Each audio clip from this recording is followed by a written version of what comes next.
नमस्कार गुरुजी, मेरा नाम अभिषेक श्रीवास्तव है और मैं जर्नलिज्म का स्टूडेंट हूँ। जैसे कि आपने अभी पेरेंटिंग की बात करी, आजकल हमारे समाज में एक बहुत प्रचलन चला हुआ है जहाँ पे जब दोनों माँ बाप जॉब कर रहे होते हैं तो उनके जो छोटे छोटे बच्चे होते हैं वो दिन भर के लिए केयर टेकर के भरोसे छोड़ दिए जाते हैं। तो आपको इससे क्या लगता है कि उनके अंदर जो पेरेंटिंग और गुण होने चाहिए जो पेरेंट्स इनहेल करते हैं वो अब मिसिंग हो रहे हैं, तो इस पर आपके क्या विचार हैं? बहुत बढ़िया प्रश्न है। इसके पहले एक छोटी सी बात जानना चाहता हूं।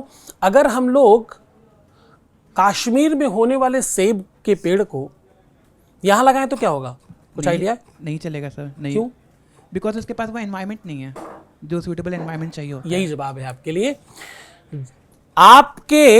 आपकी व्यवस्था को कौन संभाल रहा है? किसी भी कंपनी को जो सीईओ संभालता है, जिस तरीके के हैंड्स संभालते हैं उसका ग्रोथ उसी तरीके का होता है। आपकी स्किल और आपके यहाँ जो केयर टेकर है उसकी स्किल में जितना डिफरेंस है उतना ही डिफरेंस रह जाएगा आपके बच्चे की परवरिश में। मात्र उसे नापिए, उस अमाउंट को समझिए, फिर निकलिए, काम करिए, जॉब करिए। इसमें कौन सी बुराई है? कुछ चंद पैसों में आप अपने कोहिनूर हीरे को बर्बाद करने के लिए किसी दूसरे के हाथ में डाल रहे हैं। और दूसरा वो जिसकी स्किल को आपसे बेहतर कौन जानता है, उसकी शिक्षा, उसका ज्ञान, उसकी नॉलेज, उसका सामर्थ्य, उसका पेशेंस, उसकी जानकारी, उसकी आध्यात्मिकता जो है वो सब समझ लीजिए। जिसके पास जो है उतना ही तो देगा। और वो किसको देगा? वो तुम्हारे बच्चों को देगा। वो समझ कर करना, फिर आपको आनंद आएगा। आनंद से कीजिए। अभिषेक जी, लेकिन पेरेंट्स के पास भी मजबूरी होती है क्योंकि महानगरों में रह रहे हैं, उनको जाना होता है। आप एक पेरेंट हैं, आप उसके नाते आपका क्या सवाल है और इस पे ये जो जवाब है उस पे आपकी क्या प्रतिक्रिया? महाराज, मेरे 2 बच्चे हैं, एक बिटिया है और एक बेटा है। इतनी उम्र में हमारे पिता ने, हमारी माता ने हमको कभी एक तमाचा नहीं मारा। मैं 10 साल हुए मेरे को पिता बने हुए, और कभी कभी ग्लानि होती है कि हमें गुस्सा आ जाता है, बच्चों को के ऊपर हाथ छोड़ देते हैं। इससे कैसे बचा जा सकता है? हम कोशिश तो बहुत करते हैं लेकिन नहीं हो पाता है। हम इस उम्र तक में हमको कभी एक थप्पड़ नहीं लगा और 10 साल के बच्चे को हम पीट देते हैं। उनकी पत्नी, मेरी पत्नी टीचर हैं, वो भी उनके ऊपर हाथ उठा देती हैं। इससे बचा कैसे सकता है? इसमें क्या सुधार किया जा सकता है? मैं जानता हूँ कि ये गलत है लेकिन सुधार नहीं हो पा रहा है कि क्या करना चाहिए। इसके लिए बस एक छोटा सा आपसे इनपुट और चाहिए, फिर पूरा व्यंजन बना के मैं आपको दे रहा हूँ। आप सिर्फ मुझे इतना बताएं कि किसी भी बच्चे को अथवा किसी भी इंसान को क्यों ताड़ित क्यों करना है? क्यों मारना क्यों है? क्यों मारना पड़ता है? इसकी आवश्यकता क्यों पड़ती है? पिता के तौर पर उत्तर ये है कि हमें लगता है कि जो हम उसको समझाना चाहते हैं या जो उसके बेहतरी के लिए है, अगर वो नहीं समझ रहा है तो कड़ा रुख अपनाना पड़ता है। लेकिन एक इंसान के तौर पर यह भी हो सकता है कि हम शायद अपने आप को इम्पोज करना चाह रहे हैं उसके ऊपर, वो नहीं मान रहा है इसलिए हाथ छूट जाता है। कुछ इस तरह का ये है। हम हालांकि आपकी बात से अगर मैं सीधे समझूं तो आप ये कह रहे हैं कि वो मेरी बात समझ नहीं पाता इसलिए समझाने के लिए मुझे वो रास्ता अपनाना पड़ता है। जी, आप यही कह रहे हैं? जी। जिस व्यक्ति ने आपके प्रेम की भाषा नहीं समझी, वो चाहे कोई प्राणी क्यों ना हो, बच्चा हो, कोई बाहरी क्यों ना हो, जिसको प्रेम की भाषा नहीं समझ में आई, जिसको समझाने से नहीं समझ में आया, उसको ताड़ित करके कुछ भी समझाया जा नहीं सकता। इसका कोई तरीका कहीं नहीं देखा गया। कभी भी वो जो भय है ना, वो जो डर है, वो मारपीट का नहीं है, वो रिश्तों का डर है। वो उतना ही बहुत है। आपको इसलिए नहीं मारना पड़ा क्योंकि उन्होंने, ये उनकी काबिलियत है, आपकी कोई काबिलियत नहीं इसमें। आपके पिता ने, आपकी माता जी ने आपको कभी भी छुआ नहीं, मारा नहीं, इसमें आपकी कोई काबिलियत नहीं। आप ये कभी मत अपने मन में सोचना मैं बड़ा अच्छा बच्चा था। नहीं, मैं तो इसमें 100% उनकी व्यवस्था, उनके पालने का ढंग। किसी भी कंपनी को मैं थोड़ी देर पहले कह रहा था, चलाने वाले का नजरिया, उसका तरीका, उसका ढंग मारना पड़ेगा ही नहीं। आंख ही बहुत है। उन्होंने वो अपनी दहशत, अपना डर, अपना भय उस तरह बना रखा था कि वो देख भी लें तो आपको लगता होगा कि बस अब कुछ भी हो जाएगा। जब तक आप किसी भी व्यवस्था में किसी भी व्यक्ति को आप ताड़ित इसलिए करते हैं क्योंकि आपको ये लगता है कि वो मेरी बात नहीं समझ रहे हैं, उन्हें समझना चाहिए, तो इसके लिए ताड़ित करने से ज़्यादा आवश्यकता है उनको और स्किल्ड करना, ताकि वो समझ जाए आप जो कह रहे हैं। या तो कहने का तरीका चेंज करें, या तो उनको इस एंगल पे खड़ा करें कि वो आपकी बात समझ जाए। अन्यथा इसके लिए कहा गया कि मूर्ख हृदय न चेत जो गुरु मिले बिरंच सम। ब्रह्मा जी भी अगर समझाने पे आए और जिसे नहीं समझना है वो समझ नहीं सकता। अन्यथा इस देश में या तो सब IAS होते, या तो सब के सब मुख्यमंत्री प्रधानमंत्री होते, या तो सब के सब तगड़े स्किल पे कहीं बैठे होते, सब एक ही जैसे होते अगर समझाया जा सकता होता। अगर पिता के हाथ में किसी का भाग्य लिखने का होता तो पिता अपना सर्वस्व लगाकर अपने बच्चों का भाग्य लिख देता। पिता क्या न करता। अमिताभ बच्चन जी के हाथ में होता ये, जिसका पिता मतलब सुपर डुपर टुपर स्टार है, जिसकी माता सुपरस्टार है, जिसकी पत्नी भी सुपरस्टार है, वो खुद हाथ में नहीं होता, आचरण में होता है, अरेंजमेंट्स में होता है, वो माहौल बनाने पर होता है। आप किस कदर किसी को प्रेम की लाठी से ज्यादा किसी में बोझ ही नहीं है सरकार। एक बार अगाध प्रेम होने दीजिए, उसके बाद उसकी तरफ देख लेने भर में भी उतना ही भय लगता है, उतना ही डर लगता है जितना मारने पे लगता है। मैं आपसे बात नहीं करूंगा ये कह देना ही पूरा विश्व समाप्त होने जैसा लगता है। आप कभी युवा रहे होंगे, आपको कभी न कभी किसी से प्रेम हुआ होगा। आज तो खैर सभी बड़े युवा, अभी भी आप युवा हैं, लेकिन प्रेम जो है ना वो किसी रिश्ते का मोहताज नहीं है। वो प्रेम जीवन में इसलिए कभी न कभी जरूर आता है ताकि आप पेरेंटिंग अच्छी कर सकें, आप समझ सकें कि प्रेम की परिभाषा क्या है, आप समझ सकें कि उसका आगाज क्या है, उसका तरीका क्या है, उसका ढंग क्या है। मारना बहुत हल्का महसूस कराता है आपको, खुद को भी, उसको ही नहीं आपको भी। मारना एक बहुत क्षणिक व्यवस्था है। समटाइम आपके बच्चों की बात नहीं, ये अगर हम सार्वजनिक बात करें तो समटाइम तो मारने पर ऐसा बोध आता है बच्चों में कि ज्यादा से ज्यादा आप क्या करेंगे, अधिक से अधिक आप क्या करेंगे।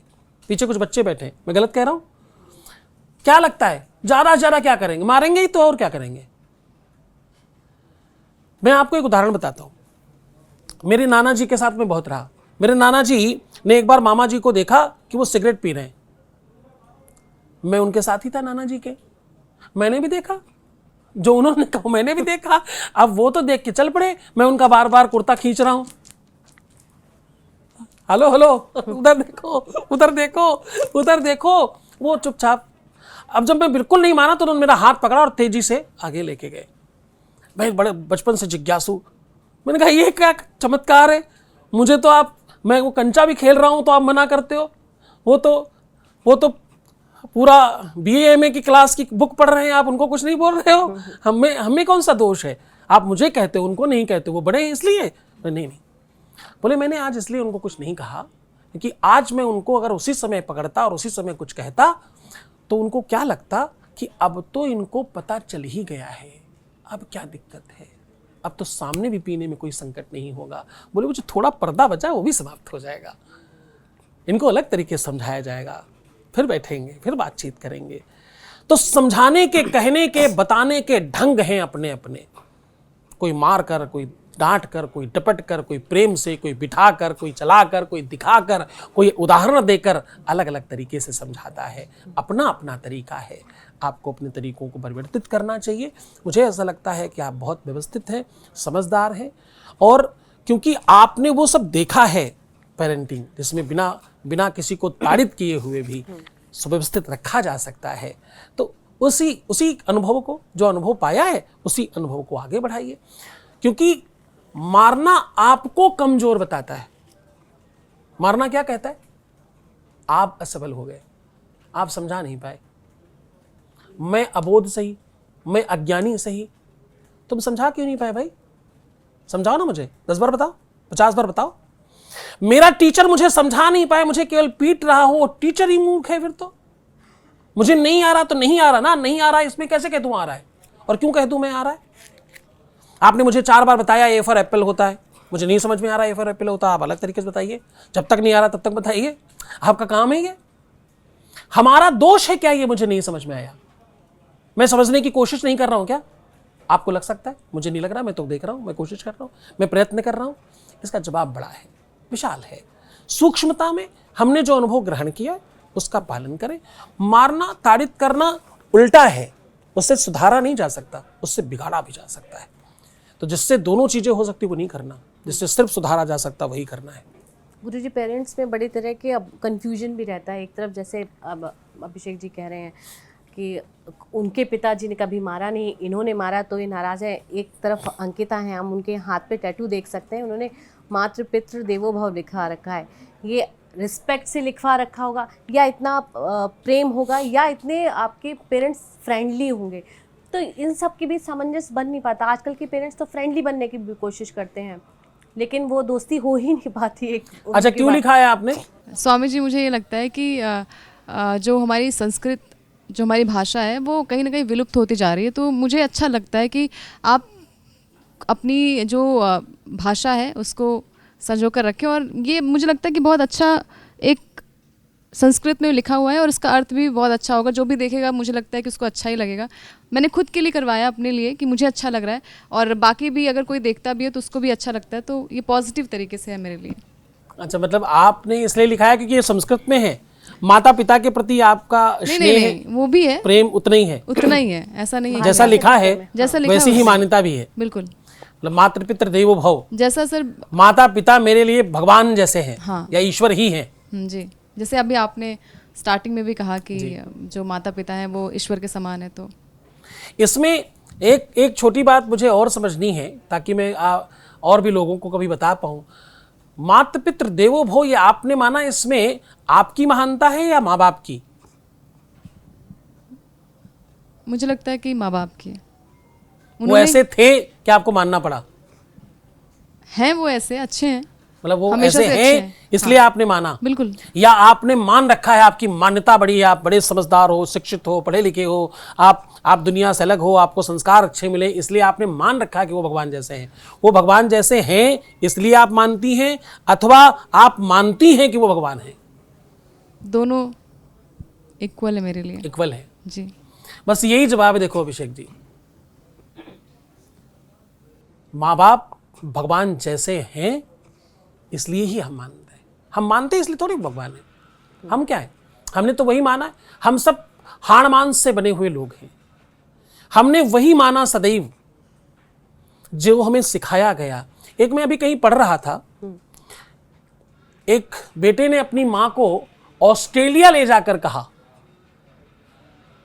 कि मम्मी कैसा लग रहा है तुम्हें ऑस्ट्रेलिया आकर?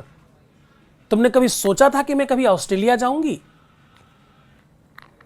तो मां ने उसका चेहरा देखते हुए कहा, बेटा मैंने जब तुझे पैदा किया था तो तुझे ऑस्ट्रेलिया की स्पेलिंग भी नहीं पता थी। तुझे इस लायक मैंने ही बनाया है कि तू ऑस्ट्रेलिया आकर मुझे ला सके।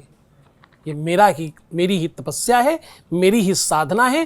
तेरे शरीर में जितना रक्त बह रहा है, तू जो भी है, तो जिस लायक बना है, तूने जो पढ़ा है मैंने पढ़ाया है। इस वृद्धा ने अपनी ताकत से तुझे पढ़ाया है, उस लायक तुझे बनाया है कि तू आज ये कह सके कि ऑस्ट्रेलिया आकर कैसा लग रहा है।